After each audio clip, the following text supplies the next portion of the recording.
Hello दोस्तों, इस video में हम लोग कक्षा 10वीं विज्ञान का अध्याय 10 प्रकाश परावर्तन एवं अपवर्तन समतल सतह से इस पाठ को पढ़ेंगे। इस पाठ को पढ़ने से पहले यानी कि परावर्तन एवं अपवर्तन की घटनाओं को पढ़ने से पहले हमारे लिए ये जानना जरूरी है कि आखिर प्रकाश क्या है। तो इस वीडियो में हम लोग प्रकाश क्या है, प्रकाश के गुण, प्रकाश का परावर्तन तथा परावर्तन के नियम, इन चारों टॉपिक को कवर करेंगे। चलिए सबसे पहले देखते हैं कि आखिर प्रकाश क्या है। प्रकाश एक प्रकार की ऊर्जा है। क्या है प्रकाश? एक प्रकार की ऊर्जा है जो विद्युत चुंबकीय तरंगों के रूप में संचालित होती है। किस रूप में संचालित होती है? विद्युत चुंबकीय तरंगों के रूप में। तरंग क्या होता है? तो तरंग इस प्रकार से गमन करता है, ठीक है, इस तरीके से इसे तरंग कहते हैं। तो प्रकाश क्या है? एक प्रकार की ऊर्जा है जो कि विद्युत चुंबकीय तरंगों के रूप में संचालित होती है। इसका ज्ञान हमें आंखों द्वारा प्राप्त होता है। ये तो था परिभाषा। इस चीज को हम अपनी भाषा में समझने की कोशिश करते हैं कि आखिर प्रकाश क्या होता है। जब प्रकाश के स्रोत से किरणें निकलती हैं, जब प्रकाश के किसी स्रोत से किरणें निकलती हैं, मान लीजिए प्रकाश का कोई भी एक स्रोत मान लीजिए, जैसे कि हमने यहाँ पे एक सूर्य को बनाया है। तो सूर्य क्या है? प्रकाश का सर्वप्रमुख स्रोत है, ठीक है। सूर्य से प्रकाश की किरणें निकल करके यहाँ पे एक वस्तु, ये वस्तु क्या है? एक पेड़ है, पेड़ से टकरा रही हैं और यहाँ से ये हमारी आंखों तक पहुँच रही हैं टकरा करके, जिससे कि ये जो पेड़ है ये हमको दिखाई दे रहा है। तो इसी को यहाँ पे परिभाषा के तौर पे लिख सकते हैं। जब प्रकाश के स्रोत से किरणें निकलती हैं तो वह वस्तु से टकराकर हमारी आंखों तक पहुँचती हैं और हमें वस्तु दिखाई देता है। हमें वस्तु कैसे दिखाई देता है? तो जब प्रकाश के स्रोत से प्रकाश की किरणें निकल करके किसी वस्तु से टकरा करके हमारी आंखों तक पहुँचती हैं। जब प्रकाश के किसी स्रोत से प्रकाश की किरणें निकलती हैं और वस्तु से टकरा करके, देखिए यहाँ पे वस्तु से टकरा रही हैं और टकरा करके हमारी आंखों तक पहुँचती हैं तो हमें वस्तु दिखाई देता है। तो आप लोग को अब प्रकाश समझ आ गया होगा। प्रकाश क्या है? एक ऊर्जा है जो कि विद्युत चुंबकीय तरंगों के रूप में संचालित होती है और इसका ज्ञान हमें किसके द्वारा होता है? हमारी आंखों के द्वारा होता है। और इसे इस प्रकार की घटना के द्वारा समझा जा सकता है, जैसे कि ये प्रकाश का एक स्रोत है, सूर्य है जो कि प्रकाश का सर्वप्रमुख स्रोत है। जब प्रकाश की किरणें किसी स्रोत से निकलती हैं और किसी वस्तु से टकरा करके हमारी आंखों तक पहुंचती हैं तो हमें वह वस्तु दिखाई देने लगता है। हमने समझा कि प्रकाश क्या होता है। अब हम देखेंगे प्रकाश के गुण, यानी कि उसकी क्या क्या क्वालिटीज़ है, कौन कौन से गुण है उसको देखेंगे। पहला नंबर गुण है प्रकाश एक सीधी रेखा के रूप में गमन करती है। प्रकाश हमेशा कैसे गमन करता है? इस प्रकार से सीधी रेखा के रूप में गमन करता है। दूसरा उसका गुण है प्रकाश की चाल निर्वात में 3 गुणा 10⁸ मीटर पर सेकेंड होती है। कैसी उसकी चाल कितनी होती है? निर्वात में 3 गुणे 10⁸ मीटर प्रति सेकेंड होती है। अब यहाँ पे एक शब्द आया चाल। चाल मीन्स क्या होता है? तो किसी वस्तु द्वारा इकाई समय में चली गई दूरी को चाल कहते हैं। चाल किसे कहते हैं? कोई भी वस्तु है उसके द्वारा इकाई समय में जितनी दूरी चली जाए उसे चाल कहेंगे। जैसे कि मान लीजिए कि यहाँ पे एक बॉल है, ठीक है, तो ये बॉल यहाँ से यहाँ तक इस प्रकार से चलकर जितने समय में लौटेगी वो क्या कहलाएगी? उसकी चाल कहलाएगी। तो इसी को चाल की परिभाषा हम लिख सकते हैं, किसी वस्तु द्वारा इकाई समय में चली गई दूरी को उस वस्तु की चाल कहते हैं। तो प्रकाश की चाल निर्वात में कितनी है? 3 गुणे 10⁸ मीटर प्रति सेकेंड होती है। तीसरा नंबर पॉइंट है प्रकाश की तरंग दैर्ध्य 3900 एंगस्ट्रॉम से 7800 एंगस्ट्रॉम के बीच होता है। प्रकाश का तरंग दैर्ध्य कितना होता है? 3900 एंगस्ट्रॉम से 7800 एंगस्ट्रॉम के बीच में होता है। अब ये एंगस्ट्रॉम क्या है? तो ये प्रकाश का जो तरंग दैर्ध्य होता है उसको मापने की इकाई है। और एक एंगस्ट्रॉम जो होता है वो 10⁻10 मीटर के बराबर होता है। अब हमने यहाँ पे एक शब्द पढ़ा तरंग दैर्ध्य। तो ये तरंग दैर्ध्य क्या होता है इस चीज को समझेंगे। कोई तरंग जितनी दूरी के बाद अपने आप को पुनरावृत्त यानी कि रिपीट करती है, उस दूरी को उस तरंग का तरंग दैर्ध्य कहते हैं। तरंग दैर्ध्य यानी कि वेवलेंथ। और तरंग दैर्ध्य को किससे प्रदर्शित करते हैं? लैम्डा से। देखिए ये तरंग है, तो ये तरंग इस तरीके से स्रिग और गर्त के रूप में चलते जाती है, आगे बढ़ते जाती है। तो ये देखिए ये वाला जो तरंग है ये इस तरीके से ये स्रिग बना हुआ है और यहाँ से ये फिर नीचे गया और फिर से ऊपर आया। तो ये जितने समय में अपने आप को रिपीट किया उसको क्या बोलेंगे? उसकी जो दूरी है उसको तरंग दैर्ध्य कहेंगे, वेवलेंथ कहेंगे, यहाँ से यहाँ तक की दूरी को। ठीक है। प्रकाश की तरंग दैर्ध्य कितनी होती है? 3900 एंगस्ट्रॉम से 7800 एंगस्ट्रॉम के बीच होती है। ठीक है, ये इम्पॉर्टेंट है, ध्यान रखना है।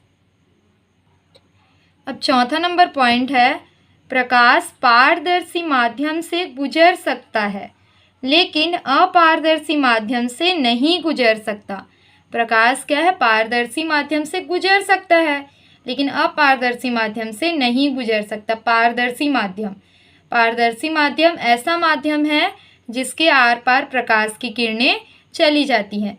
जैसे कि मान लीजिए एक ग्लास है, कांच का एक ग्लास है जो कि ट्रांसपेरेंट है यानी कि पारदर्शी है। तो यहाँ से अगर हम कोई प्रकाश की किरण इस पर डालेंगे तो ये इस तरीके से बाहर निकल आएगी।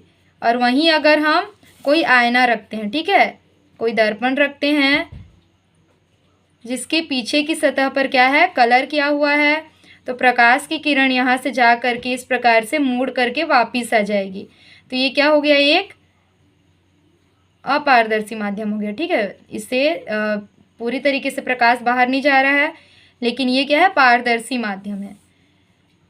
प्रकाश पारदर्शी माध्यम से गुजर सकता है लेकिन अपारदर्शी माध्यम से नहीं गुजर सकता। प्रकाश का 5वां नंबर गुण है, प्रकाश को चलने के लिए माध्यम की आवश्यकता नहीं होती है। जैसे ध्वनि है तो ध्वनि को माध्यम की आवश्यकता होती है, ठीक है, वायु की, लेकिन प्रकाश को चलने के लिए किसी भी प्रकार के माध्यम की आवश्यकता नहीं होती। प्रकाश निर्वात में भी गमन कर सकता है। प्रकाश निर्वात यानी कि जो वैक्यूम होता है उसमें भी गमन कर सकता है। अब निर्वात मीन्स क्या होता है? तो ऐसा स्थान जहाँ पे वायु मौजूद ना हो उसे क्या कहेंगे? निर्वात कहेंगे। तो ये प्रकाश का एक महत्वपूर्ण गुण है कि प्रकाश निर्वात में भी गमन कर सकता है। अब हम फिर से प्रकाश के जो गुण हैं उनको एक बार रिवाइज कर लेते हैं। प्रकाश का पहला नंबर गुण है कि प्रकाश एक सीधी रेखा के रूप में गमन करती है। ठीक है, प्रकाश कैसे गमन करती है? एक सीधी रेखा के रूप में गमन करती है। प्रकाश का दूसरा नंबर गुण है, प्रकाश की चाल निर्वात में 3 × 10⁸ मीटर प्रति सेकंड होती है। तीसरा नंबर गुण है, प्रकाश की तरंग दैर्ध्य 3900 एंगस्ट्रॉम से 7800 एंगस्ट्रॉम के बीच में होता है। प्रकाश का चौथा नंबर गुण है, प्रकाश पारदर्शी माध्यम से गुजर सकता है लेकिन अपारदर्शी माध्यम से नहीं गुजर सकता। प्रकाश कैसे माध्यम से गुजर सकता है? पारदर्शी माध्यम से गुजर सकता है। और कैसे माध्यम से नहीं गुजर सकता? अपारदर्शी माध्यम। ठीक है, 5वां नंबर पॉइंट है, प्रकाश को चलने के लिए माध्यम की आवश्यकता नहीं होती। प्रकाश को चलने के लिए माध्यम की आवश्यकता नहीं होती। प्रकाश निर्वात में भी गमन कर सकता है। अब हम देखेंगे प्रकाश का परावर्तन। प्रकाश का परावर्तन क्या होता है इस चीज को समझते हैं। प्रकाश के किसी चिकने सतह से टकराकर वापस लौटने की घटना को प्रकाश का परावर्तन कहते हैं। प्रकाश जब किसी चिकने सतह पर टकराता है और टकरा करके वापस लौट जाता है तो उस घटना को क्या कहते हैं? प्रकाश का परावर्तन कहते हैं। जैसे कि मान लीजिए कि ये क्या है? दर्पण है। तो दर्पण पे जब हम किसी लाइट से, ठीक है, किसी लाइट से यानी कि टॉर्च से जब इस प्रकार से हम उस पर लाइट डालते हैं तो जब लाइट डालेंगे तो क्या होगा? दर्पण से इस तरीके से टकरा कर वापस लौट जाएगा। तो इस घटना को क्या कहेंगे? प्रकाश का परावर्तन कहेंगे। और प्रकाश की जो किरण दर्पण से टकरा रही है उसे क्या कहेंगे? आपतित किरण। आपतित किरण जहाँ पे टकराई उस बिंदु को क्या कहेंगे? आपतन बिंदु। क्या कहेंगे उस बिंदु को? आपतन बिंदु। और आपतित किरण आपतन बिंदु से टकरा करके जिस तरफ मुड़ करके वापिस गई उस किरण को कहेंगे परावर्तित किरण। उस किरण को क्या कहेंगे? परावर्तित किरण। और आपतन बिंदु पे जो लंब बनेगा उसे बोलेंगे अभिलंब। आपतित किरण और अभिलंब के बीच के कोण को कहेंगे आपतन कोण और परावर्तित किरण और अभिलंब के बीच के कोण को कहेंगे परावर्तन कोण। चलिए फिर से इस चीज़ को रिवाइज करते हैं। जब प्रकाश किसी चिकने सतह पर टकराती है और टकरा करके वापस लौट जाती है तो इस घटना को क्या कहते हैं? प्रकाश का परावर्तन कहते हैं। जैसे कि ये एक समतल दर्पण है। जब प्रकाश की कोई किरण समतल दर्पण की किसी बिंदु से यानी कि आपतन बिंदु से टकराई, प्रकाश की कोई किरण यानी कि आपतित किरण इस आपतन बिंदु से टकराई समतल दर्पण के और यहाँ से मुड़ करके वापस चली गई, ठीक है, परावर्तित हो गई, तो इस घटना को क्या कहेंगे? प्रकाश का परावर्तन कहेंगे। आपतित किरण और परावर्तित किरण के बीच में अभिलंब होता है जो कि कितना डिग्री का होता है? 90। एक सीधी रेखा होता है जिसे अभिलंब कहते हैं, ठीक है। आपतित किरण और अभिलंब के बीच के कोण को कहेंगे आपतन कोण और परावर्तित किरण और अभिलंब के बीच के कोण को कहेंगे परावर्तन कोण। आपतन कोण को हम I से दर्शाते हैं और परावर्तन कोण को R से। ऐसा क्यों दर्शाते हैं? देखते हैं उसको। यहाँ I बराबर क्या है? आपतन कोण। आपतन कोण क्यों है? क्योंकि आपतन कोण का अंग्रेजी नाम होता है इंसिडेंट एंगल और परावर्तन कोण का नाम रिफ्लेक्टेड एंगल। तो इंसिडेंट एंगल का I हो गया आपतन कोण और R से R परावर्तन कोण, ठीक है। तो इस तरीके से आपतन कोण को हम कहेंगे I और परावर्तन कोण को दर्शाएंगे R से। प्रकाश के परावर्तन का जो परिभाषा है उसको फिर से देख लेते हैं। प्रकाश की किसी चिकनी सतह से टकराकर वापस लौटने की घटना को प्रकाश का परावर्तन कहते हैं, ठीक है। अब जो आपतित किरण है, परावर्तित किरण है और अभिलंब है, ये तीनों क्या होंगे? एक ही तल पर होंगे और आपतन कोण और परावर्तन कोण आपस में बराबर होंगे। ये प्रकाश के परावर्तन के नियम के अंतर्गत आता है। चलिए अब प्रकाश के परावर्तन के नियमों को देखते हैं। परावर्तन के नियम।